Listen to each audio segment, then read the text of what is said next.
அந்த மண் வளமாக இருந்தால் மட்டும்தான் அந்த நம்ம கொடுக்குற உரங்கள். நான் வந்து ஆர்கானிக் விவசாயம் தான் பண்ணணும்னு சொல்ல வரல. ஆக்சுவலாக நீங்கள் மண் டெஸ்ட் எடுக்க சொல்கிறீங்க, மக்கிய தொழு உரம் கொடுக்க சொல்கிறீங்க, அதே போல் வந்து மண்புழு உரம் கொடுக்க சொல்கிறீங்க, இதனால் நீங்கள் ஆர்கானிக் விவசாயத்தை பண்ண சொல்கிறீங்க அப்படின்லாம் சொல்ல கிடையாது. மண் வளமாக இருக்கிறது வேற, கெமிக்கல் விவசாயம் பண்ணுறது வேற. ஸோ மண் வளமாக இருந்தால் தான் நம்ம கொடுக்குற உரங்கள் தலை சத்து, மணி சத்து, சாம்பல் சத்து, என்பிகே, அதே போல் வந்து பொட்டாசியம், அதே போல் magnesium sulphate, zinc sulphate, boron, calcium nitrate, இதுமாரி சத்துக்கள் கொடுக்கும் பொழுது அந்த வேர் வந்து உறிஞ்சுறதுக்கு வந்து மண் சத்தாக இருக்கணும். இந்த சாயில் டெஸ்ட் தான் ரொம்ப முக்கியம், ஒரு பெரிய ஒரு ப்ளே பண்ணுது. ஒரு முறை சாயில் டெஸ்ட் பண்ணி அதன்படி ஒரு விவசாயம் பண்ணி பாருங்க, அது வந்து சிறப்பாக வரும். இல்லை நான் குத்து மதிப்பாக பண்ணிட்டு நல்லா வருது அப்படின்னாலும் நம்மளால் அது சொல்ல முடியாது. சில டைம் வந்து சில விவசாயத்துக்கு வந்து சப்போர்ட் பண்ணும், அதே ஃபீல்டில் அதே வகையில் மறுபடியும் பண்ணும்போது சப்போர்ட் பண்ணாது. ஆனால் அந்த டைம் வந்து மண்ணுடைய வளம் வந்து குன்றி போயிருக்கும். அப்போ ஒவ்வொரு முறை விவசாயம் பண்ணும்போதும் அவங்க வந்து மண்ணுக்கு வந்து சரியான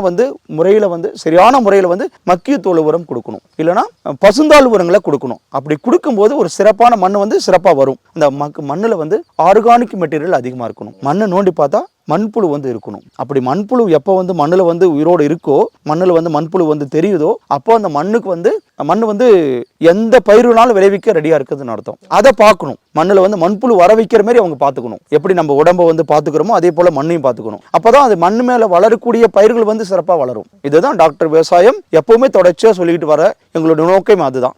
we have to educate them. அவங்க வந்து அவங்களுக்கு கற்றுக்கணும், அவங்க வந்து லேர்ன் பண்ணணும். அவங்க வந்து சிறப்பாக வந்து கற்றுக்கிட்டாதான் அதை வந்து சிறப்பான முறையில் எடுத்துகிட்டு போக முடியும். இல்லைனா ஒரு செடிக்கு வந்து 1000 ரூபாய், ஒரு பப்பாளி செடிக்கு அதோட ஈல்டிங் வந்து 1000 ரூபாங்கிறது சாதாரண விஷயம் கிடையாது. ஜஸ்ட் லைக் தட் நான் மண்ணில் வச்சுட்டேன், நான் உரத்தை கொடுத்துட்டேன், உரத்தை அள்ளி போட்டுட்டேன், தண்ணி எடுத்து வர்றேன் அப்படின்னா அந்த அளவுக்கு சிறப்பாக வராது.